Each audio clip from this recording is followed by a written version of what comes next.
the rebellion against embodied cognition, ironically, comes in part from the way our bodies are designed. And so, we rebel against this because of all of our sensory organs, our ears, our eyes, our mouth, our nose, are right up there in our head because they want to be connected to our brain. There's an embodied reason for that. It's much better to have vision attached on a much smaller power cord to the brain than it is to run a 30-foot power cord down to your toes and have your eyes in your toes. So you can just perceive better. But by doing that, by having it all located in that way, if all of our sensory organs were in our right buttock and it was connected to our brain, we wouldn't think of our brain perhaps as the center of our being. We would think of our butt as the center of our being. So a lot of this perception of what's essential to our body just follows from the way our bodies are designed.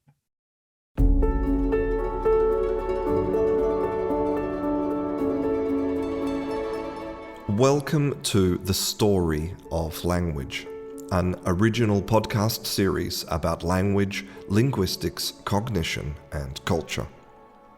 My name is Christian Saunders and I am an English teacher. And throughout this series, I will be in discussion with Dan Everett, linguist, anthropologist, philosopher, and author. In this episode, we discuss embodied cognition and the uncontroversial fact that the brain is an organ of the body, which then leads to the very controversial conclusion that our brain is no more important than our skin, and that imagining the world as if you had eyes in your toes can lead to some revolutionary new thinking. If you would like to contact us, you can find us on Twitter at Story of Language, or you can send us an email at storyoflanguage@gmail.com. This is episode 12 of The Story of Language.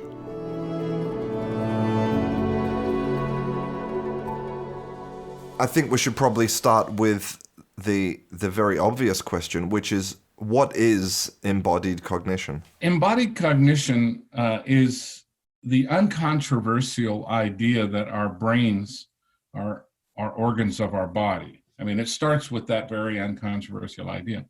But ever since Descartes, and actually since the Bible, we have believed that there is an immaterial and a material aspect to human beings, and that our mind or our soul, some people distinguish those, some people think they're the same, other people think they're both kind of silly ideas, is our mind is an immaterial component, which is somehow emerges from our brain or emerges from our body.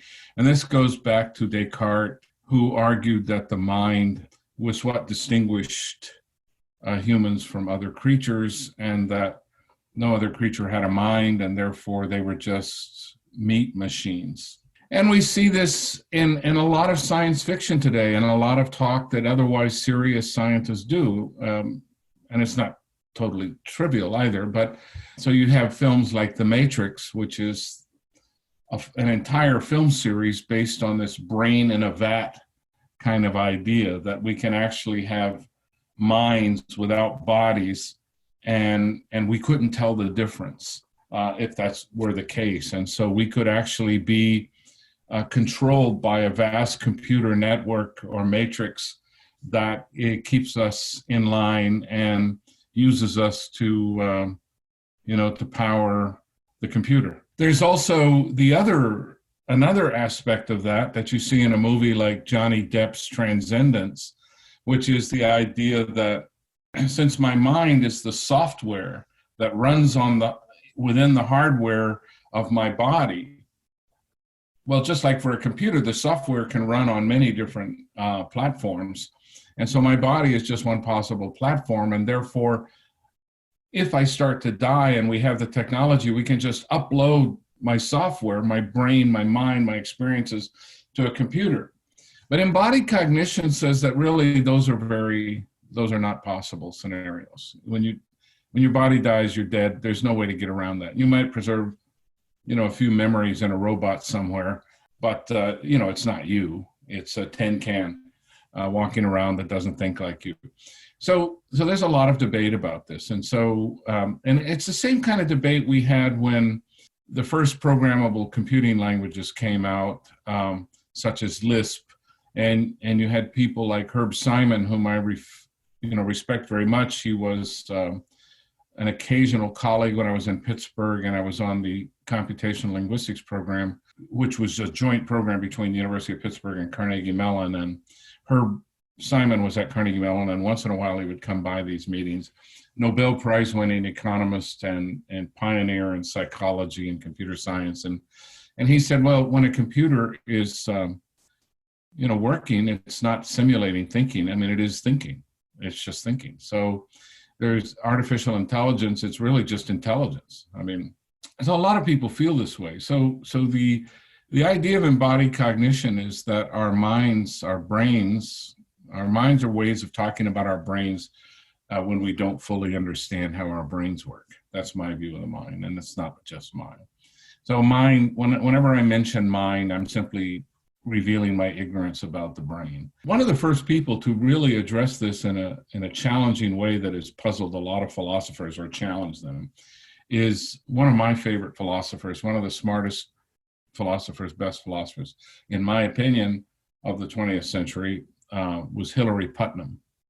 And Hilary Putnam, he was a mathematician and a philosopher. He was heavily influenced by Peirce and James and the pragmatists, but also charted his own course. Interestingly, Hilary Putnam went to high school with Noam Chomsky, and they were friends all the way through high school. And they went to college together, and they were best buddies. So although they disagreed about a lot. So Putnam says, well, let's imagine that you're a brain in a vat, and you say, snow is white. What does that mean? Well, I'm a human being, and if I'm walking around with my body and I say snow is white, that's true if and only if snow is white. So I make a statement, and the truth of that statement is based on how it corresponds to the world. This is also a controversial theory of truth, but let's just take it for discussion to get to Putnam's points. So what do I mean by snow? Okay, so snow is white is true if and only if snow is white. The first snow is white is in quotes, and the second one is without quotes. And this is called the disquotational theory of meaning, which is basically the meaning of the sentence in quotes has to correspond to the meaning in the world, which doesn't have quotes. So if you're reading and you see that philosophy has produced this brilliant thesis that snow is white if and only if snow is white, you may not be impressed. But it is a theory of how truth works, disquotational truth. So what he says is, but we still don't know what we mean by snow. A robot could say that under the same truth conditions that we say it. But a robot's never experienced snow. It might have seen it, it might have felt it, but it doesn't have any body to transmit to it the meaning of snow and the experience of snow. So he says, I am a semantic externalist. I believe that the meaning of our semantics comes from our interaction with the world. So when a computer says snow is white, what they mean by that is little bits of information that are coming to me electronically provoke in me the response, snow is white. So snow to me are bits of is a series of bits of information. But snow to you is a white cold substance that you can roll around in and sled on and slid on and wreck and kill yourself and watch your family burn to death. Snow has very different experiences, very different meanings for us because we have bodies. And so he says, if you believe that you get your meaning of the world from your experience in the world, you're a semantic externalist, and most philosophers are, I think. And if you believe that the meaning of a sentence has to correspond to the disquotational fact about the world, snow is white if snow is white, then you can't believe the body is, the brain is think something in a vat. It's in a body. It has to be in a body. So I think that's quite convincing. I mean, it's controversial. One thing Putnam says about it, which is interesting, he says, yeah, a lot of people object to it when I say this, but they all accept disquotational theory of meaning, and they all accept semantic externalism. So it doesn't seem to me that their denial is coherent. And I tend to agree with him.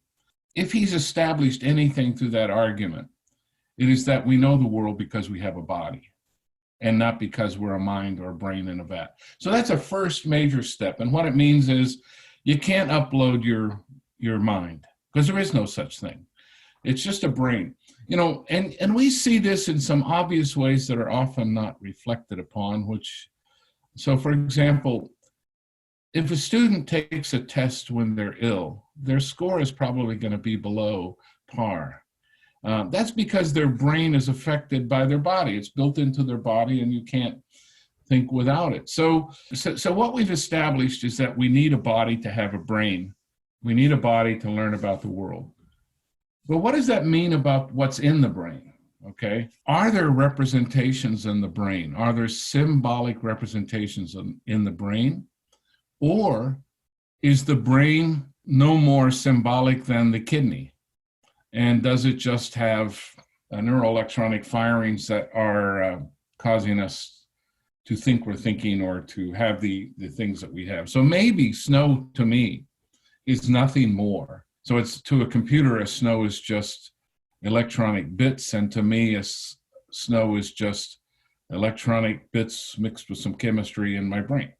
So maybe, even though we've established that we need bodies, we still haven't said anything to really deter the idea that our brain is just software. So we have to go further. And some people have argued, on all of these proposals, there's embodied cognition and there's radical embodied cognition. There's always a radical version. Yeah, anything you take like this. So what's the difference? Embodied cognition, in a non-radical view, says you can't have a brain without a body. The brain is just an organ of the body. The mind is not just the software in the brain.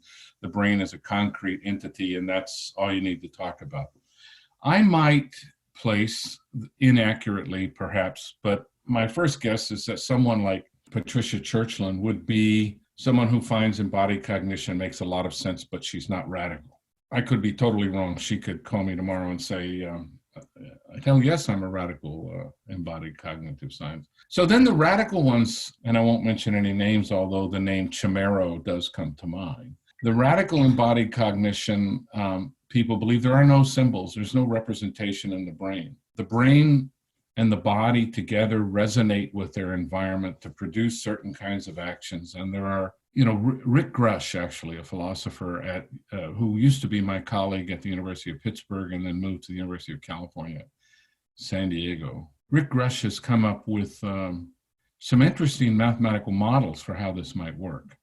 And so the radical cognitive scientists are doing something very sophisticated, using a lot of mathematics and a lot of programs that can try to show how this might work. So these are not people who are just saying crazy things, because it's difficult for us to think of the brain without thinking of signs and symbols. And I'll get back to that because I can't think of the brain without signs and symbols. I'm a Peircean, and Charles Peirce would just be furious if, he would give them a good thrashing if they said that you could have a brain without signs and symbols. So we'll get back to that. But at the same time, there's this discussion of the embodied mind. There are two other discussions going on that are very closely related. One of them is Andy Clark and David Chalmers' view of the extended mind. And then there is the view of the embedded mind. And for want of a better advocate, I will put myself there.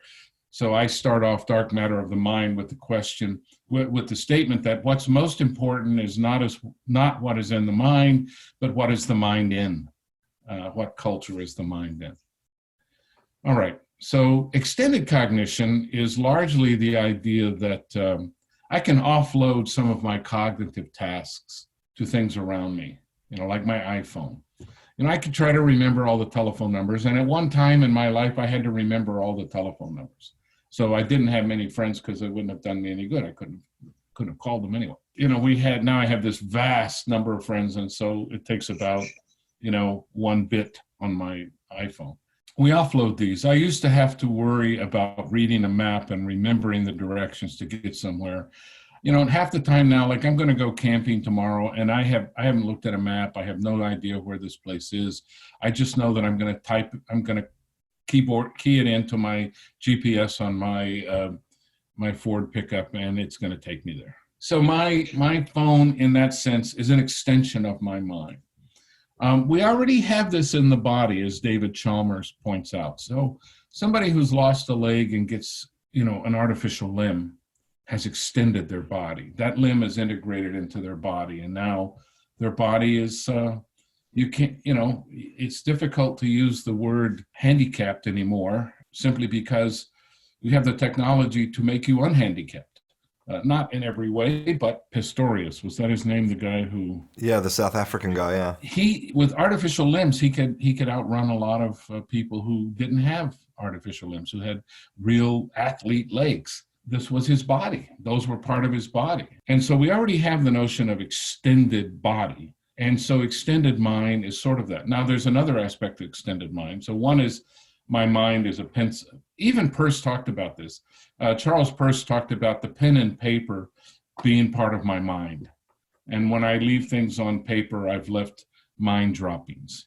These are things from my mind, and I can interact with these things. So why do I take notes when I'm in a class? Most students today don't, so they do very poorly on exams. I mean, it's like it's a retrograde cultural movement. Are they taking notes on laptops? Is that what they're doing, or? No, they just stare. Really? Wow.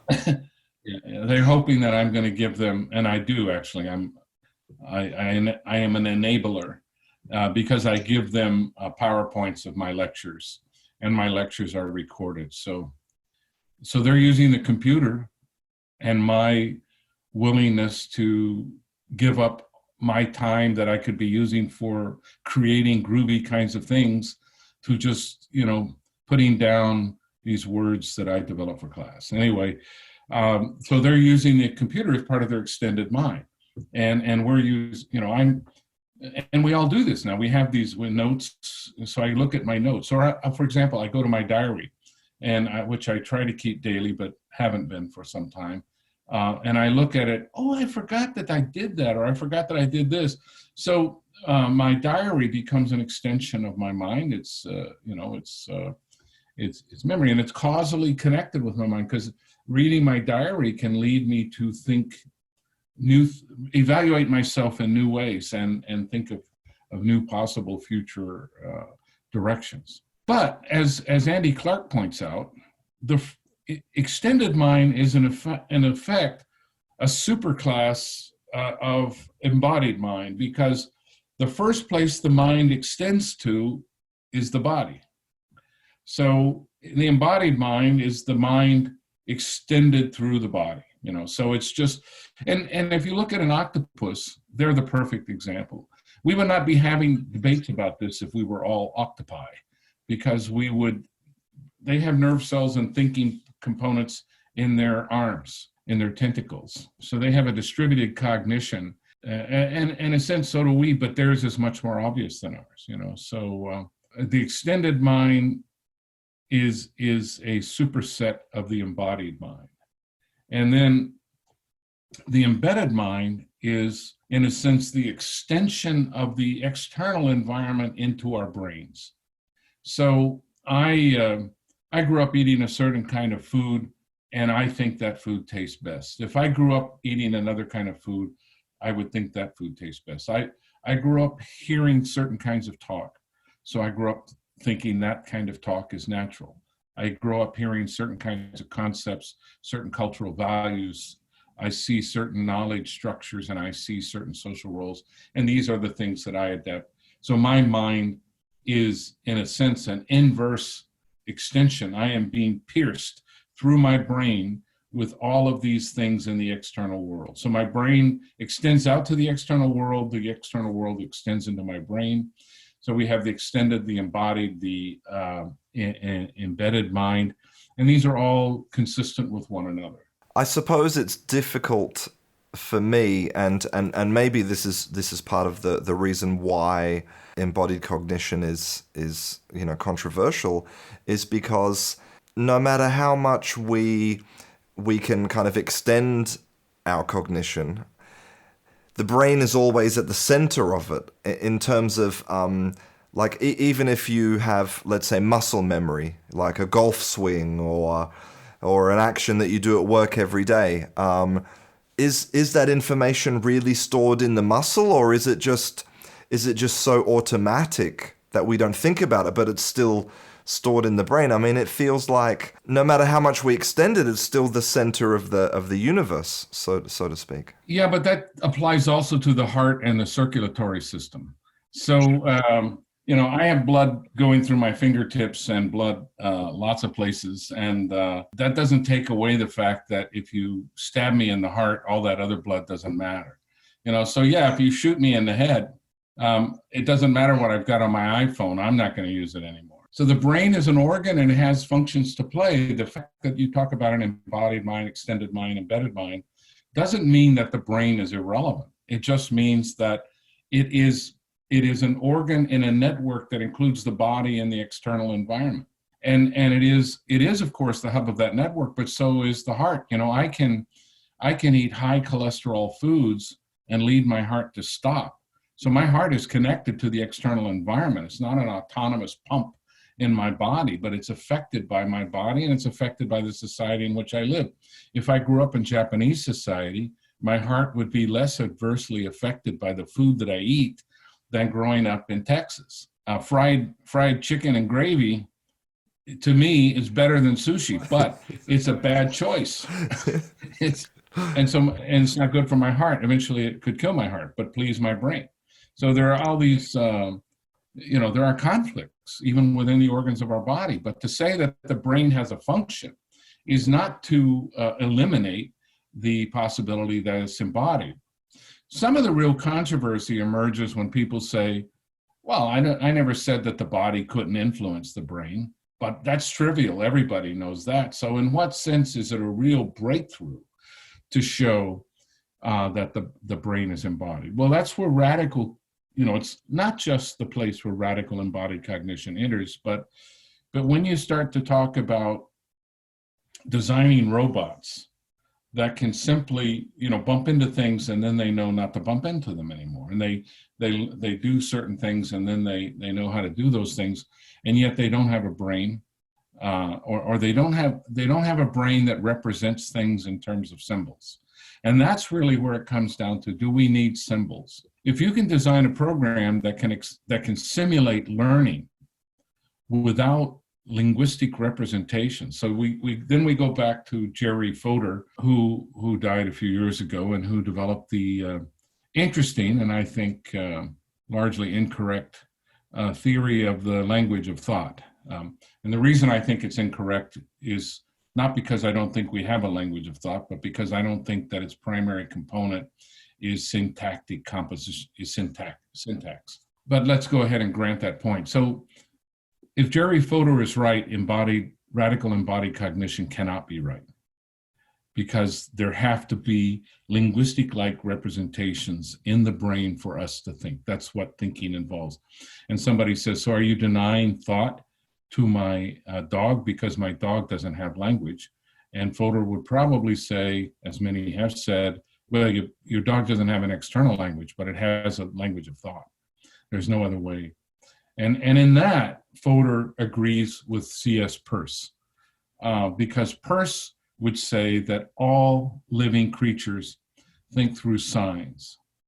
And actually, when we think about it, then the people who are radical embodied cognitionists, they are overlooking the fact that even if our brain is nothing but chemicals and meat and electricity, those are all signs. And they're all being interpreted. One chemical gets interpreted by another chemical.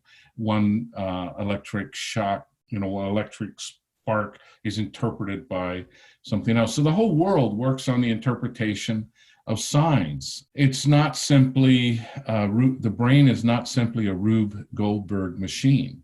It is, some people make it that way, but it is an organ for the interpretation of signs.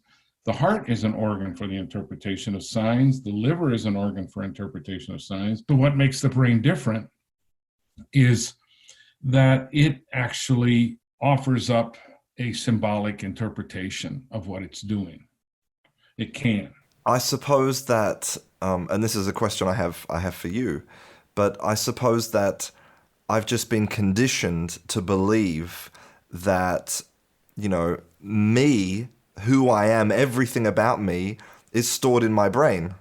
And, the argument for embodied cognition to me, it's logical, it's convincing, but I just, and again, I'm sure that it's just, conditioning, but I just have this idea that I am stored up here, and that it seems plausible to me that one day, and you see people like Elon Musk, for example, talking about brain to computer interfaces, implants, and it kind of seems plausible to me that somehow we're going to be able to transfer like what we know, our memories at least, maybe not the power of human thinking, but at least some of this will be able to be stored externally. Yeah, well, that's part of the extended mind hypothesis. So this is very interesting because if you implant a chip, then you're talking about the embedded mind.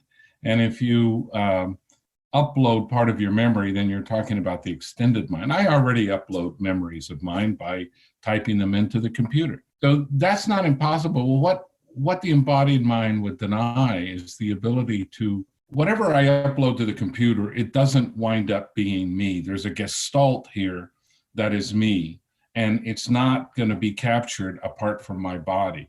So sure, some of my memories, let's say we knew exactly in Einstein's brain where he had enveloped, he had his thoughts on relativity, and we could extend a hypodermic needle in there and suck that out and put it somewhere so we always had that. But that's not Einstein.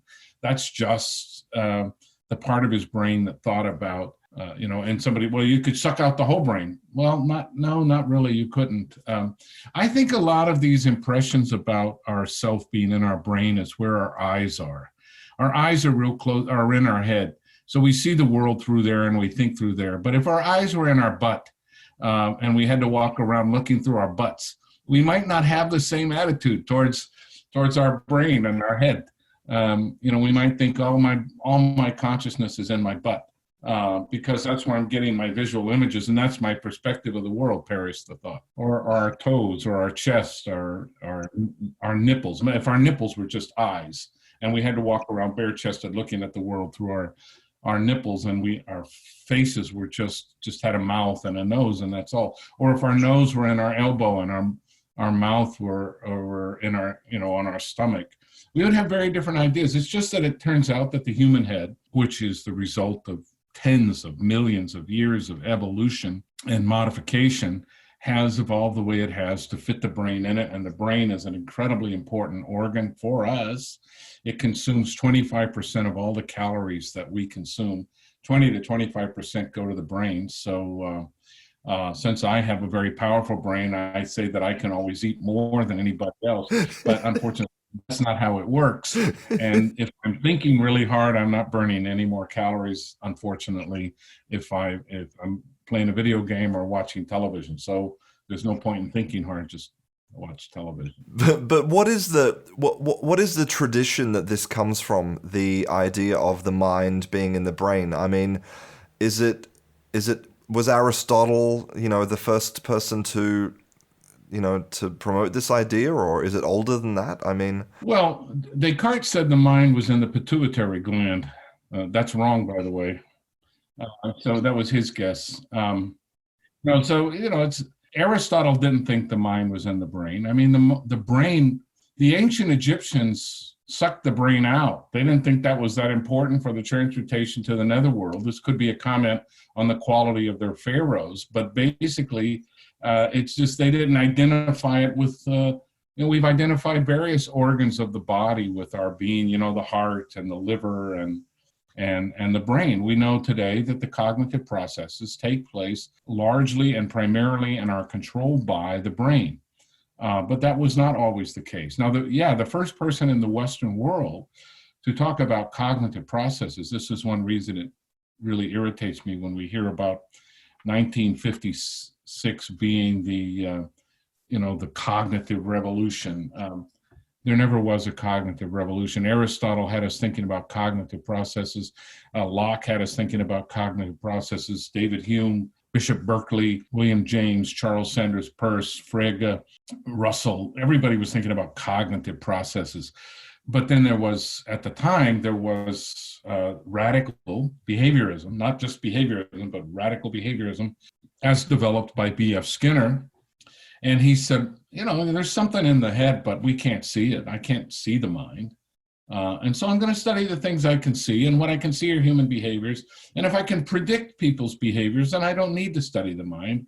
I already know what's going on because I can predict their behaviors. And wherever that's at, I don't really care.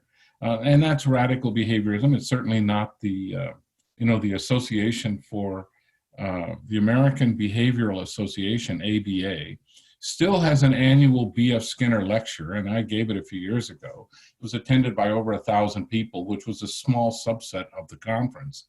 So behaviorism is alive and well, and it really was never vanquished by the cognitive revolution. The only thing that was vanquished, perhaps, I'm not even sure about this, was Skinner's radical behaviorism.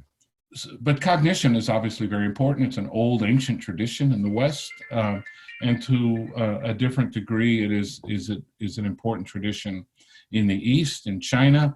In my book, Dark Matter of the Mind, I argue that the philosophy that best captures, which I didn't start off thinking this, but the philosophy that best captures my view of the mind is Buddhism, that we are basically a series of experiences united by memory. That's who I am. That's who Dan Everett is. And a lot of those memories are false. So who am I? I mean, we're extended in the universe. We take place in the universe. My big gripe with embodied cognition is that I do believe that it overlooks the fact that even if you get rid of things that look like sentences from the head, you still have signs. So you can't get away from signs. Even if you say that, we have little algorithms operating through neurochemical and electronic functions in the brain, those are still signs. But they're not represented as linguistic, they're not linguistic signs, but we don't need linguistic signs, However, I think it's more than that. I think it's more than just indexes and icons in the brain. I think we have symbols, and we have to think symbolically. So however those symbols are instantiated in the brain, they are responsible for us having concepts, and they are responsible for us labeling and knowing objects in the world. So I would reject quite strongly radical embodied cognition. At one time I really found it appealing, and I wanted to look at it, and still may they continue to pursue their aims, but I don't think we can get away from symbols. Well, I wanted to talk a little bit about something that Hilary Putnam said, because I know you mentioned him at the beginning.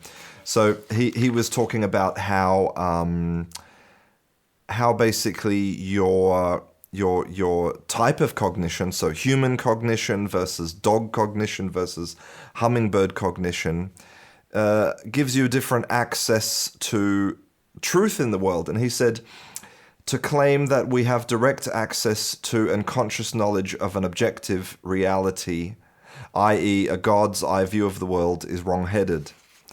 And so, it reminds me of what you were talking about before, about how, a computer doesn't have an experience of snow the same way that a human does. So maybe we could have one day, we could have human thinking in a computer, but and again, I'm sorry that I'm finding it hard to separate this deeply embedded idea I have in my mind of the mind being here, but maybe we're going to have cognition in a computer which is sort of quasi-human, right? But not completely. Yeah, I think that computers can't think until they need to urinate. And so, this is a ways off. Until they have bodily functions and they have emotions, and this is something people often forget. If you don't have emotions, you don't have a mind. That's really old. Even reptiles have emotions. This is something that goes back tens of millions of years in our evolutionary history. And until you can develop computers with motions, and not just things that say, Hal, I'm afraid, Hal, or something like that. I mean, I don't know what that means. What does it mean for that computer to say it's afraid? Do we see it sweating? Do we see it shivering? It doesn't experience fear like we do. It doesn't experience love like we do. And you can't program that in because the body is required to experience these things. You can have interactions between computers. You can have computers that start to model, human logic a bit more, that we find out more about human cognition so we can program a little bit more of this in. But the other thing about computers is they're not embedded. They don't know culture. So they can never understand meaning. When John Searle argued in his Chinese room thought experiment that you can actually translate very quickly if you're a computer without understanding what you're translating, that's absolutely right. And a computer can't understand what it's translating because nobody has a theory of computer semantics.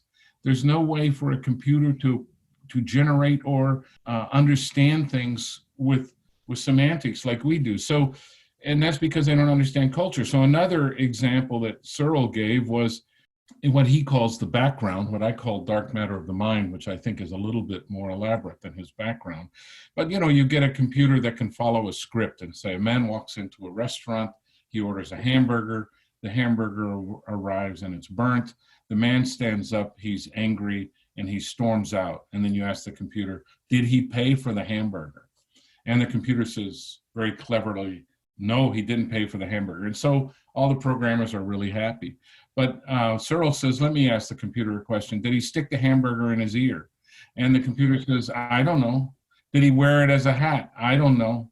Did he put it behind his lower lip? I don't know. So you have to understand the world through your body, through this semantic externalism and the things that Putnam is also talking about, that Peirce talked about, to acquire through your own culture the knowledge of the background. And you can't program this into computers. You have to experience objects to be able to project what their likely properties are. And sure, so when I walk out in the backyard with my dog, with very good sense of smell, she surveys the whole backyard and her nose is working, her nostrils are working, and she's taking in information that is inaccessible to me. I don't smell anything she's smelling. And she immediately has a mental map of all the wildlife in the area. She knows what's out there. And if I let her out of the fence, she would rush straight to the strongest smell.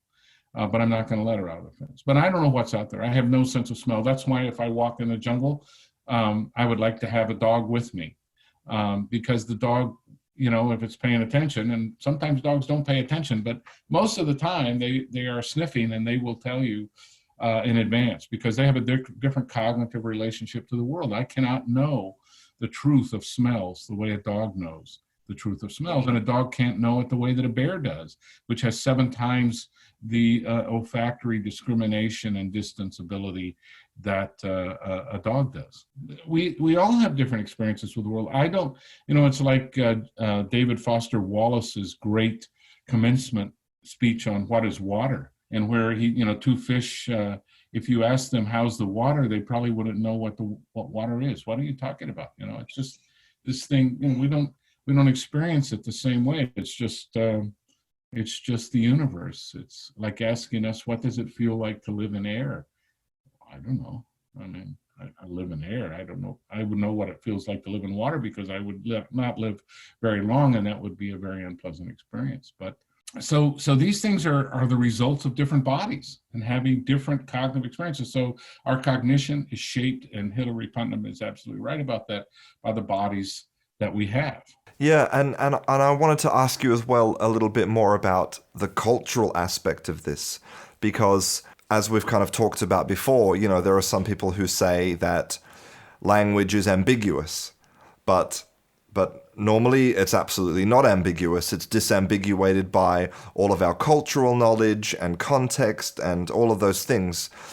But I wonder how much of culture is required in embodied cognition. Like, I mean, how much of embodied cognition relies on dark matter? Well, the problem is that none of these, I can't think of a single person working in embodied cognition of any variety, or even philosophy of the mind, such as Hilary Putnam or John Searle, who take culture seriously. And I know of a lot of anthropologists these days who don't take culture seriously. They're more, you want to study what somebody eats. You measure you measure the calories they're consuming every day, and those are all important scientific objectives, but they take you away from the bigger picture of what culture is and how important it is. And a lot of anthropologists, a lot of scientists throw up their hands and say, nobody knows what culture is. It's so ambiguous and so hard to define. But I don't think that's true. And I offer definitions of it in Dark Matter of the Mind. You can reject those, but they're steps toward more articulated concept of what culture is. And if you don't take that into account, and you don't take the body into account, you're going to come up with this bizarre idea that the mind is disconnected from the body and the world. One way we see this is in the idea that our language is the expression of our thoughts entirely. So when I talk about Peter Ham having recursive thought in a non-recursive language, people say, that doesn't even make any sense. How can you have recursive interpretations of language when the language doesn't have any recursion? And the idea there is we interpret the world in our brains. Language is an aid to doing that. So the more like our thought language is, in some degrees, the more easy it is to understand language. But it doesn't have to be just like our thought. So in my book, How Language Began, I talk about G1 languages, G2 languages, and G3 languages. And the way I originally defined those is G1 languages are languages that have just linear order and symbols. G2 languages have symbols, linear order, and hierarchical structure. And G3 languages have symbols, linear order, hierarchical structure, and recursion. My friend Jeff Pullum said, I'm not sure what you're trying to get at, because mathematically I can write a recursive grammar for any of those. So they're all equivalent to a recursive grammar. And I said, yeah, that's not what I'm getting at. What I'm getting at is that initially it was the experiential difference and the ease of invention of simply a linear grammar. But I've come to realize through those challenges, and fortunately Jeff is part of the environment in which my mind is embedded, and therefore I can avail myself of his intelligence. What I want to say now about how those differ is that if you have symbols in a linear order, but you have recursive interpretations, there's obviously a covert compositionality. The way I compose the meaning of all these symbols is not reflected in the syntax. So it's not an overt connection with the syntax. I use context to do this. And as you said, we all use context. Context is very important. Many philosophers argue that context is far less significant than compositionality. So I would say this, that compositionality is a variable, and in some languages, it's overt compositionality is less important than others. You want to see how compositionality works without language. Think of a series of events that you've witnessed in the world, and think of how you tell a story about them and how you think about them in your brain. You put all these meanings together and you come up with a coherent interpretation of the things you've experienced, but there's no syntax. It's just context. And you're going to interpret it all through the events and the cognitive ability you have. Somebody might say, well, you're using syntax in your brain. That's fine. I'm talking about language in the world. So a G1 language is a language with the most covert possible type of compositionality. A G2 language is one where the compositionality is slightly more overt. So I can say the big boy spoke about John. Okay, so the big boy, that's a phrase, it's got hierarchical structure, spoke about John. So that sentence has hierarchical structure probably. It's not, these things don't wear their analyses on their surface forms. Chomsky's right about that. But then I can say the big boy spoke about John. John is a great guy. But if I want to put this together in a single recursive or embedded type of sentence, which is a precursor to recursion, it isn't recursion. And I often tell people, even if you found an embedded clause in Piraha, that's not recursion. You haven't shown that Piraha has recursion. You'd have to show that there's no upper bound on that. And if you can't show that, then it doesn't have recursion. Anyway, nobody pays attention to that. But we can interpret two sentences like, the moon is made of green cheese, or so Peter says. That's a separate sentence. But that separate sentence changes the truth conditions of the first sentence. So the moon is made of green cheese is true only if the moon is made of green cheese, right? That gets back to Putnam's point. But if I say John said the moon is made of green cheese, that's only true, that sentence, if John said it. It doesn't matter if the moon's made of green cheese. I don't care if the moon's made of green cheese. I want to know if John said it. And so the truth conditions of the embedded clause vary because we're looking at the truth conditions of the entire clause when we interpret it. However, this is not an argument for overt compositionality, because if I say the moon is made of green cheese, and you start to say, well, is it? And I say, no, wait, I'm not done. So Peter says. And then you say, oh, so this separate sentence now has its truth conditions modified by this other separate sentence, or so Peter says. And this is a point that a lot of people miss. So in that example, so if I say Peter said the moon is made of green cheese, that's overt compositionality, and the truth conditions depend on the matrix clause.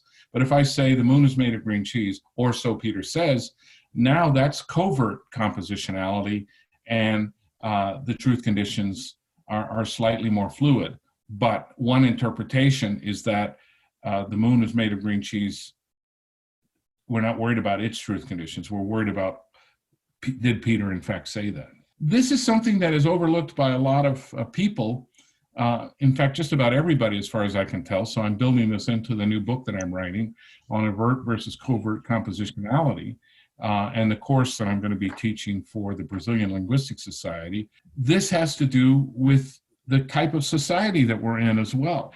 And what I argue is that for societies of intimates in which everybody knows everybody, and I get this idea of society of intimates from Tom Givon, who's an irascible, cantankerous emeritus professor from the University of Oregon who lives in Colorado, but who is, in spite of the fact that he regularly pisses me off, is one of the smartest and best linguists that has ever operated. He's just a brilliant thinker.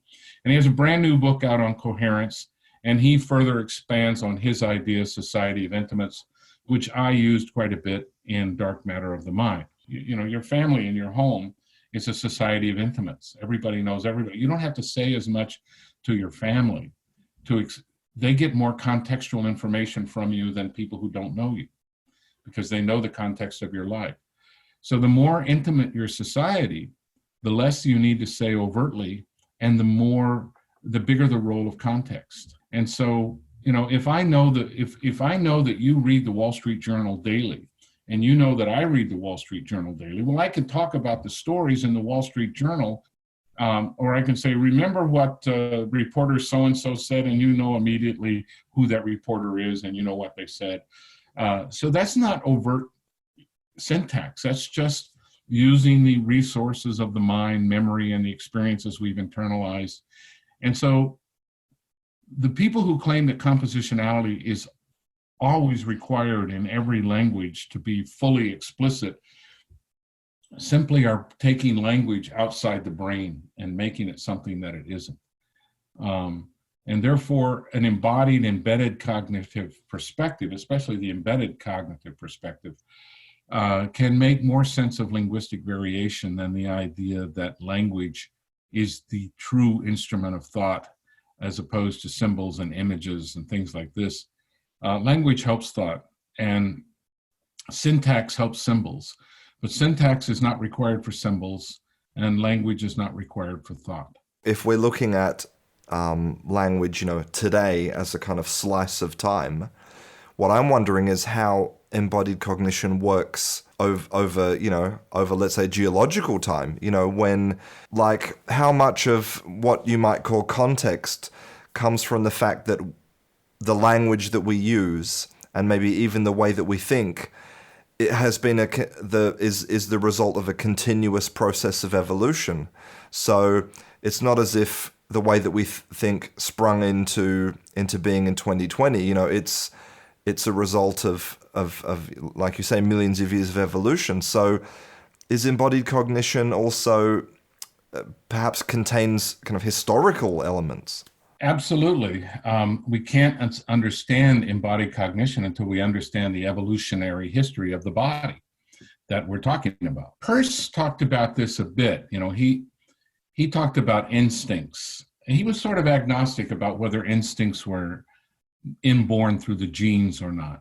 So he said there are two sources for our knowledge, ontogenetic and phylogenetic. And so phylogenetic knowledge, if we have that, it has to be an instinct because we were born with it. We were born with it through the experience of our ancestors. And so, you know, in a Chomskyan perspective, knowledge of grammar is phylogenetic. Whereas for me, knowledge of grammar is ontogenetic. It happens in the individual. So Peirce was kind of agnostic about that. He didn't see any reason, as I don't, to deny instincts outright. He just said, you know, this is getting back to Morgan's canon, the idea that you shouldn't impute a higher level of cognition that is necessary to explain the behavior. So you could see your dog could bring you a shoe and you could say, oh, my dog loves me and he's bringing me that shoe so that I can make my foot warm and all this. And that's all crap. You know, your dog's bringing you the shoe for much, you know, it's an index of a treat. You know, I mean, it's just trying to get a treat out of you. My dog is very mercenary with me. So I wouldn't want to impute a whole lot of philosophical reasoning behind my dog's bringing me a shoe. And I think the same thing is true of language. We find language is a very rich system, but to impute to language, to say of language it's all in the genes and all in the brain, is to attribute a richer structure than maybe is necessary. Because if I can get by without saying that we have these genes for language, we just have brains and they don't have specific genes for language, then I've got a simpler model. The burden of proof is on the people who want to say that it's phylogenetic instead of ontogenetic. It doesn't mean they can't prove it. They might be able to prove it, in which case I stand corrected. I don't think they can prove it because it's such a complex hypothesis, and it violates Occam's razor as well. Don't multiply entities beyond necessity. Why propose a universal grammar when you can get by without it? So Peirce showed how we interpret things, and he called it a universal grammar. But for him, and he showed this fairly clearly, it followed from logic.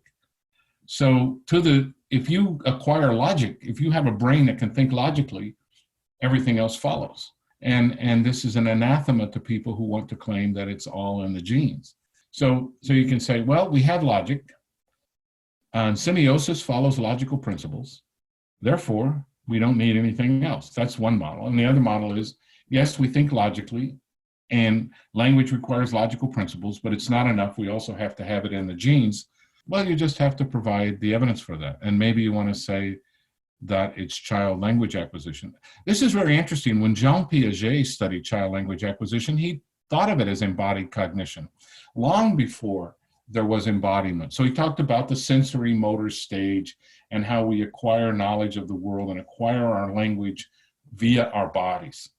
And this is an anathema to modern US cognitive science, which gets me back to this so-called cognitive science revolution. What they mean by that is that in 1956, 2 days after Elvis Presley played on Ed Sullivan, we started thinking about cognition in a very unusual way. That's their revolution. That's the revolution. We think about cognition differently than it's been thought of for 2,000 years. So if you want to call that a revolution, that's fine. But one really interesting moment in some of the materials that you sent me when we were preparing for this podcast, it was a study where they asked people to either nod their heads or shake their heads when they were listening to an argument. And the people that nodded their heads tended to look at the argument more favorably than those people who shook their heads. So it seems that, well, that seems to show that this embodied cognition can also work in reverse, that, which I think is also maybe controversial, I don't know, that our bodies can actually do more thinking than our actual brains, or maybe our bodies can control what we think. Well, there's a lot of experiments that seem to show this. So, for example, if you hold your body in a certain way, you begin to think in a certain way. If you're assertive, you're going to think in a certain way. I just attended via Zoom a wonderful talk by Janet Worker, who's a visitor right now in brain and cognitive sciences, very, very well established professor of cognitive science at the University of British Columbia. And she was showing experiments with babies that showed when they were given certain kinds of teethers that either forced their lips into a smile or blocked their tongue from moving, this affected the way they perceived consonants as told to them by their caregivers. So Michael Arbib talks about mirror neurons. Gregory Hickok, another neuroscientist, doesn't think much of mirror neurons, but he's written a book called The Myth of Mirror Neurons. But if Janet Worker is right, she is providing additional evidence not only for the embodied mind, but for mirror neurons, in which case I see you saying something and I want to perform those same actions. It's just a reflection. But if I can't perform those same actions, then the idea and the experimental results are that I'm going to think about it differently. When you talk about people not being able to chew gum and walk at the same time, this is just the fact that, probably some people can't. I mean, I could do that, but I don't know if I can do 3 things or 4 things. At what point does it become overload? Because it takes a lot of cognitive ability to control my body and the very way that I control my body. So if I'm talking to you and you're smiling, I'm a lot happier about the talk. I don't care if you're really happy, but if you're smiling, then it makes me happier. So one of the awful things about trying to teach on Zoom is I'm not feeding off these personal reactions of my class. I walk into a classroom filled with 35, 40, however many students, depending on the university, a couple of hundred at the University of Manchester, and I give a talk. It could be a 3-hour lecture, but when I walk out, I'm energized. I feel more energy than when I walked in. But when I'm giving a Zoom lecture and people are eating yogurt and they've got just the top of their head in the screen, or they're not even on the screen in spite of my repeated messages to them to turn on their damn screen, I leave and I feel drained. I feel tired. I'm more tired. I'm getting used to it. I'm accustoming myself to it. But when I get back into the classroom, I'm going to be just excited as I can be. And that's because my body resonates with its environment and I see the signals that I'm getting from others. And this also tells us that a blind person has a different type of cognition than a seeing person. So one of my good friends back in my Christian days was a blind pastor. And we were talking about pornography. And he says, I have no temptation in that area, and I have never been tempted by pornography. He says, that's one good thing about being blind. And I thought about it, and I thought, actually, that's not a good thing about being blind. I'd rather be tempted by it than never experience it. But it is a different, it does, your body affects what you can think about and the concepts that you have. And so maybe his concepts of the opposite sex or sex in general was much more healthy than the average person's. And he, who knows, but he had to have thought about it differently. We have neurodiversity. There are a lot of people who range across the autistic spectrum. At one end of the spectrum, they're wealthy and they work in Silicon Valley. And in the other end of the spectrum, they're relatively dysfunctional. But this is neurodiversity, and our species needs it, but it grows out of different kinds of physical properties of the brain and physical properties of the body. So to me, ultimately, the idea of extended embodied and embedded cognition seems inescapable. And if you take a lab like Martin Fisher at the University of Potsdam, who's doing really exciting work. I visited his lab a couple of times. He has great PhD students and colleagues, and they do experiments on mathematics and things like the snark effect, in which lower quantities are on the left and higher quantities are on the right, given the order in which we count. And they have little devices where you put your hand in and then you're asked to solve linguistic problems. And once you get over the idea that it's not going to grind your hand into mush and it's just a warm little fuzzy thing, they can measure how your fingers work when you're talking about math problems. And they, my fingers followed the predictions that they would have made, Wow. And yeah, there's also some other interesting experiments from embodied cognition, like the action sentence compatibility effect, where if you ask somebody to perform an action and the direction of the action matches the words, then people do it faster than if the direction of the action doesn't match the words. So part of this is embodied cognition, and part of it is linguistic relativity. My son, Caleb, who wrote a book on linguistic relativity, which I modestly believe to be the best book on the subject, I've attended his classes, at the University of Miami in the past, this irrelevant, over-the-hill old man sitting in the back that nobody even notices. And he brings students up to the front. He's such a great teacher because he brings the students up to the front and he asks them to do things, and then he slightly changes the language or their orientation, and now that task that was so trivial they can't do. Or he asks them to reassemble a scene, and they will assemble it in the mirror image of what the scene actually is, because they're facing the different direction now. But if he has somebody from another language that doesn't have that do that experiment, they will assemble it in exactly the correct direction. So there's this complex set of factors that have to do with culture affecting language, language affecting culture, the body affecting the environment affecting the body being in culture, culture being in the body and in the mind. So the mind, this quaint idea that all of our soul and everything that's important to us is behind our eyes, between our ears, and above our throat, is just wrong-headed. There's a nice metaphor. Is to have the wrong view of the head. In that sense, it's wrong-headed, and it's also bad thinking. And then in that sense, it's wrong-headed. I would like to see be an unethical experiment. Somebody design a body before it's born. It's born from its mother with its mouth on its stomach and its eyes and its nipples and its nose on its elbow. And it would be hard to put your elbows down. But how would you think about the head if these sensory organs were not in the head? And I think that the rebellion against embodied cognition, ironically, comes in part from the way our bodies are designed. We rebel against this because of all of our sensory organs, our ears, our eyes, our mouth, our nose, are right up there in our head because they want to be connected to our brain. There's an embodied reason for that. It's much better to have vision attached on a much smaller power cord to the brain than it is to run a 30-foot power cord down to your toes and have your eyes in your toes.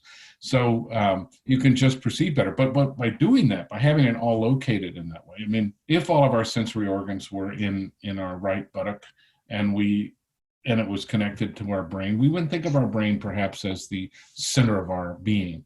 We would think of our butt as the center of our being. So a lot of this perception of what's essential to our body just follows from the way our bodies are designed. It's absolutely fascinating to think that. Well, I mean, the immediate thought that comes to mind is, gee, I wonder how religion would change as well. If like you say, if our sensory organs were in a different part of our body. I don't know, this relationship between, the mind and the brain and the soul, I feel like there's a strong link there. Yeah, well, religion makes a lot of its a living by telling us to ignore the greatest sensory organs outside of our brain, which are in our crotch. And so religion wants to get past these sensory organs. It wants to act like they don't exist, but they are another center of cognition, and they exercise a very strong control over most of us most of the time.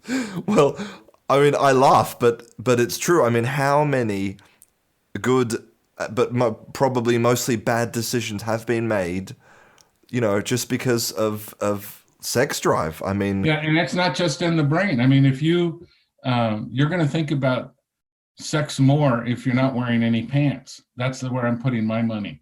And so the Pinaha, they think about sex a lot. They run around naked all the time, and you people say, oh, then they're desensitized to the body. Oh, no, they're not. And there's not a lot of television or video games in the Amazon. So sex is a huge pastime. And these hunter-gatherers, they're not Puritans. The body's there to enjoy. And so they don't deny this source of cognition. So I think it's overwhelmingly correct, supported by the evidence, to say that a form of embodied cognition has to be right, and a form of extended mind has to be right, and a form of embedded mind has to be right. Where I would disagree, and maybe this is due to my own lack of imagination, is I do not believe that we can ever escape signs, or that we can escape symbols and their importance for cognition. Therefore, if you have a version of embodied cognition that says you don't even need symbols, I would need a much greater threshold of evidence to be presented than I have ever seen. For me, it's been a fascinating discussion. I think probably it's changed the way that I think about my own body, and it's been a kind of a revelation to me. So thank you, Dan. Well, thank you, and just remember that when the body goes, the brain goes, and that's the greatest symbol of embodied cognition. Nobody's going to out-survive their body, and science isn't going to solve that for us. That's my prediction. Well, unless you're a Buddhist and you plan on getting reincarnated in a different body. I think this is all very healthy to realize that all of our professional lives that go through our brain are just part of our body, and there are other parts of our body that are more important, and our immediate environment, such as family. As the U.S. gets ready to, in some way, celebrate its Thanksgiving tradition, we see the most important extension of our bodies and our cultures and our society, which is our family. And these things obviously are more important than professions. We talk to our family members and we really don't care what their profession is.